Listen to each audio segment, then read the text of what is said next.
If you want to speak in English, then you should learn the parts of speech. Welcome to English Friend. I am Mujib, and in today's video, I'm going to talk about the parts of speech.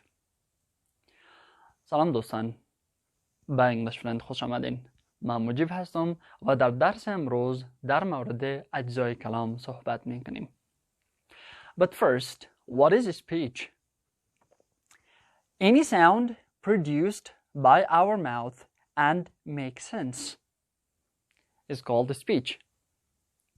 Any sound produced by our mouth and makes sense is called speech. کلام به هر او صدایی گفته میشه که توسط دهان ما تولید شده و یک مفهوم را ارائه بکنه.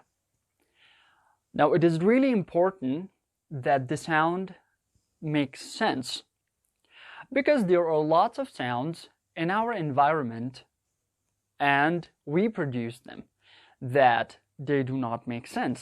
For example, when a bird speaks, it doesn't make sense. Maybe we don't know the meaning, or maybe they don't have a meaning at all. But the point is that the sounds that we produce should make sense. Now, whenever we learn these sounds, we will be able to speak, because the speech is the noun form of speak. So how can we learn all these sounds? به خاطر از اینکه ما بتونیم صحبت بکنیم باید کلام یا سخن در یک زبان دیگه یاد بگیریم و او تمام صداهایی است که معنا داشته باشه. حالا ما چطوری تمام صداهایی را که در یک زبان معنا داره را یاد بگیریم؟ The easy way is to categorize them, to put them in specific groups. به این خاطر ما باید اونها را دسته‌بندی بکنیم به دسته‌های مختلف و گروه‌های مختلف. So how do we categorize these sounds? They are categorized according to their function in the sentence.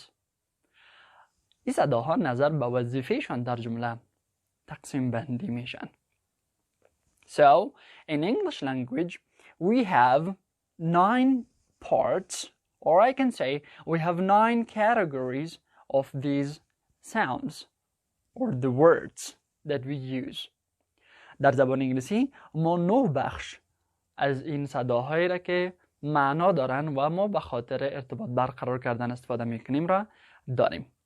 We will talk about each of these categories one by one later in this video. So continue watching. ما در مورد هر کدام از این بخش ها دانه دانه صحبت خواهد کردیم. پس به دیدن ویدیو ادامه بدین. The first part of his speech in English language is noun, which means اسم. Then we have pronoun, ضمیر. Adjective, صفت. Verb, فعل. Adverb, قید. Preposition, حرف اضافه. Conjunction, حرف ربط. Interjection, حرف ندا. Article, حرف تعریف.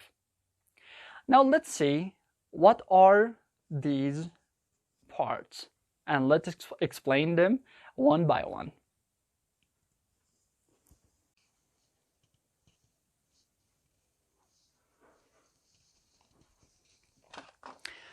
Alright, let's start it. Here I have verb first because verb is very important. Why is that? In English language, you cannot write or make a sentence without the verb. So verb is the most important element of a sentence. So that is why I have the verb first. I explain the verb first. فعل ما در اول نوشته کردم چرا که فعل مهمترین بخش یک جمله در زبان انگلیسی می باشه و بدون فعل شما نمیتونین یک جمله را بسازین و هم بگوین. So let's see what the verb is. Verb shows a state or action. فعل نشان میده حالت و یا هم عمل را. A verb shows a state or action. یک فعل حالت و یا هم یک عمل را نشان میده. For example, Ahmad is a student. Ahmad is a student. Here we have is as the verb in this sentence, and it is a to be verb. it shows a state. Okay? Ahmad is a student.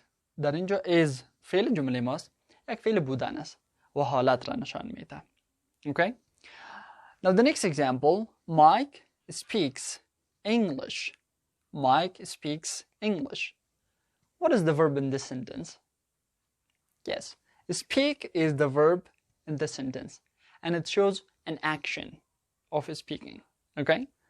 Mike speaks English. Mike صحبت میکنه انگلیسی. صحبت کردن در اینجا فعل جمله ماست و عمل را نشان میده. Okay?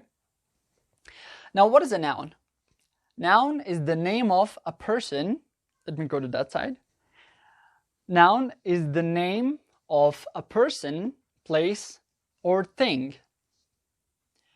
اسم نام یک شخص، جای و یک شی یا چیز هست. Okay? For example, I live in Afghanistan. I live in Afghanistan. So what is the noun in this sentence? Afghanistan is the noun or the name in the sentence. It is the name of a country. It is a place. Afghanistan is a country and it is located in Asia. در این جمله I live in Afghanistan. ما زندگی میکنم در افغانستان. افغانستان یک noun است. یک name هست. و نام یک جای هست. یک کشور است که در آسیا موقعیت داره. The next example, Carlos has a shop.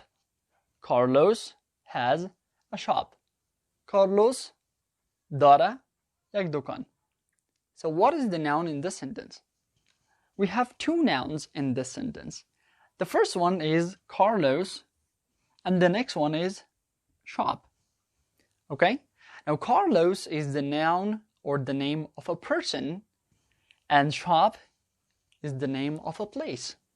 Okay? در جمله دوم ما Carlos has a shop. Carlos دارد یک دکان. یا Carlos یک دکان دارد. ما دو اسم داریم. اسم اول ما Carlos هست که نام یک شخص هست و اسم بعدی ما shop هست که اسم یک جای هست. Okay? Now the nouns are not only for person, place or thing. They can be the name of a feeling or an idea. Okay? So generally we can say that a noun is a name for everything. Okay? اسم تنها نمیتونه یعنی به شخص، جای و یا چیز باشه. میتونه مربوط به یک مفکوره و یا هم یک احساس باشه. پس عموما گفته میتونیم که اسم مربوط به همه چیز میشه. نام هر چیز را ما اسم میگیم. Okay? Now next, pronoun. ضمیر. Pronoun is used instead of noun. Pronoun is used instead of noun. ضمیر استفاده میشه به جای یک اسم. Okay? Now why do we use pronoun instead of a noun? Why don't we use the noun itself? It is because in some cases we need to repeat the noun over and over. For example, we want to talk about a person, so we need to talk about when we talk about him or her, we need to repeat the name over and over, and that gets boring for the reader. So that's why we use a pronoun instead of it, so our sentences don't lose their beauty. Okay? ما چرا ضمیر را به جای اسم استفاده میکنیم؟ این به این خاطر است که بعض وقتا ما نیاز داریم در مورد یک اسم که مربوط یک شخص هست یا چیز هست ما چندین جمله بگوییم. با خاطر ما نیاز داریم که به جای اسم از او ضمیرش استفاده کنیم تا او اسم دوباره در جمله ما تکرار نشه، تا به خواننده ما خسته کن دوام نشه. Okay? So let's have some examples here. Jack works at the bank. Jack works at the bank. I'm sorry for the fireworks. Jack works at the bank. Jack کار میکنه در بانک. What is the pronoun here? We don't have a pronoun in this sentence yet. So we're going to write another sentence about Jack so we can use a pronoun instead of his name. Okay? Here we have, he is a good employee. So he is the pronoun for Jack. We use it instead of his name. We can replace it with his name, like Jack is a good employee, or in the first sentence we can say he works at the bank. ما در این جمله جک کار میکنه در بانک. ما میتونیم بجایش از ضمیرش استفاده کنیم که he کار میکنه در بانک یا او بچه کار میکنه در بانک. یا هم در جمله بعدی ما که خود he استفاده کردیم که او هست یک کارمند خوب. Okay? Now, is just he a pronoun in English language? No, there are lots of pronouns in English language. So he is just the pronoun for a man or a male. We have she, we have it, and others that we will talk about them in our next lessons. آیا تنها he ضمیر هست در زبان انگلیسی؟ نه خیر. he تنها ضمیر به مرد هست. she به خانم و it به بیجان و همین رقم پروناونای دیگه داریم که در درس‌های بعدی در مورد از اونها صحبت خواهد کردیم. Okay? Now let's talk about the other parts of speech.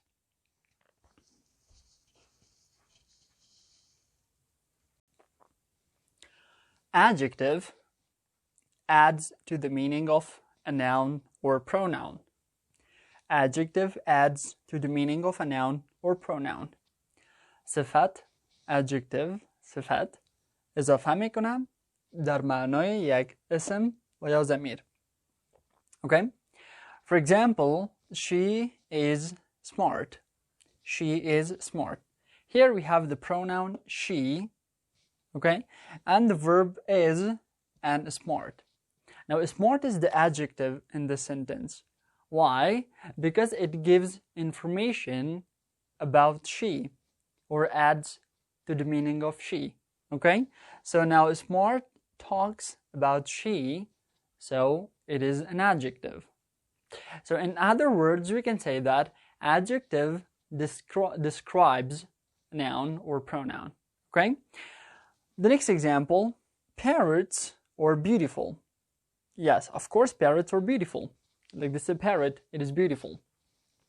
So here we have the noun parrot, which is the plural form, and here we have beautiful. So beautiful speaks about parrot. It gives information about it, or it adds to the meaning of that word. That is why beautiful is an adjective. Okay? ما در جمله اول داریم که she is smart. او دختر یا خانم هست هوشیار زیرک. smart که هوشیار معنی میده در مورد she معلومات میده. پس یک صفت هست. کلمه‌ای که در مورد یک اسم معلومات میده یا در معنای از اون میافزایه او را ما صفت میگیم، در انگلیسی یعنی adjective میگیمش. در مثال بعدی هم parrots are beautiful که parrot یعنی توتی ها هستن مقبول در مورد توتی ها معلومات میده، پس به خاطر beautiful adjective یا صفت هست، کلمه‌ای است که در معنای اسم ما افزود یا او را توصیف کرد. Okay? Next we have adverb. Adverb adds to the meaning of a verb or adjective or an adjective. Okay? adverb یا قید اضافه میکنه به معنای یک فعل و یا هم صفت. Okay? Now here an example. The teacher speaks fast. Teacher speaks fast. So as you see, we do have a noun in this sentence, but here we have the verb speaks, which is important here, and fast, which speaks about speak. Okay, it describes or it gives information about speaking. How does the teacher speak? He speaks fast. Okay, so that is why fast is the adverb in the sentence. It adds to the meaning of the verb. Okay. در این مثال ما داریم که استاد صحبت میکنه سریع یا تیز معلومات میده در مورد صحبت کردن. معلومات نمیده در مورد استاد، در مورد عملش معلومات میده، در مورد اکشنش معلومات میده. با خاطر ما اینو میگیم ادورب. چرا ادورب؟ به معنای یک فعل و یا هم یک صفت میافزایه. Okay. Now let's go to the next example. Zuha is very pretty. Okay. In this example, we have the verb to be, okay, but we don't have the action verb. We do have an adverb, which is very, and it describes the word pretty. It gives information or it adds to the meaning of that word. Zuha is pretty. Zuha is very pretty. It adds to the meaning of that word. در مثال بعدی ما که میگیم زوها هست بسیار مقبول، قشنگ. در اینجا ما اگر very را هم نداشته باشیم جمله ما معنا میده، اما very آمده تا به معنای pretty یعنی قشنگ دیگه هم بافزایه، بسیار مقبول است. پس اینجا very چی هست بر ما؟ adverb است یا قید هست، چرا؟ به معنای از او کلمه میافزایه. Interjection shows emotions and feelings. Now this part of his speech is really interesting because the examples that it has are really fantastic. Okay, now interjection shows emotions and feelings. حرف ندا نشان میده احساسات و عواطف. Okay, for example, hurrah, we won the lottery. Like, hurrah, I'm really happy because I won the lottery. And the next example, oh, I'm sorry. Oh, I'm sorry. Okay. Now these words or these types of words are called the interjection according to the parts of speech. Okay. در مثال اول مثلا ما داریم hurrah, we won the lottery. این بخش از جمله ما که احساسات نشان میده میره برش interjection یا حرف ندا برش گفته میشه. یا مثلا oh I'm sorry. oh این هم یک حرف ندا هست که نشان میده احساسات و عاطفه. این صداها یک مفهوم را ارائه میکنن، با خاطر اینا را ما در parts of اجزای کلام قرار میدیم. Okay. The next one is preposition. Preposition shows relation between a noun or pronoun and the other parts of sentence, or we can say the rest of the sentence. Okay, and also we can say that prepositions show direction or location or position in a sentence. Okay, they have different functions, and I will have the preposition particularly in one of my lessons, and we will talk about it in details. So here we have examples. The cake with cream is mine. The cake with cream is mine. Here with is the preposition that shows the relation between cream and cake. The cake with cream is mine. So with is a preposition here. And the next example, the books on the table are English. Here we have on as a preposition. Okay, it shows the location of the book, or we can say the relation between the book and the rest of the sentence, and this is the preposition here in our sentence. Okay, we do have some other functions for them. For example, we have in, that's another preposition. It shows that something is inside a limited area. And we have on, and we have under. As you see in the pictures, they have their own usages. Preposition is a very wide point in parts of speech. I mean, we cannot really explain all its functions here in just one lesson. We will talk about it in the other lessons, inshallah. So here we had interjections and we had prepositions. Okay. I will explain the rest of the parts of speech in the next videos, inshallah. So if you want to learn about these parts of speech in details, because this was a very brief introduction of these parts, subscribe to my YouTube channel. There will be lots of videos about the parts of speech and how to use them. Okay, so until next time, take care.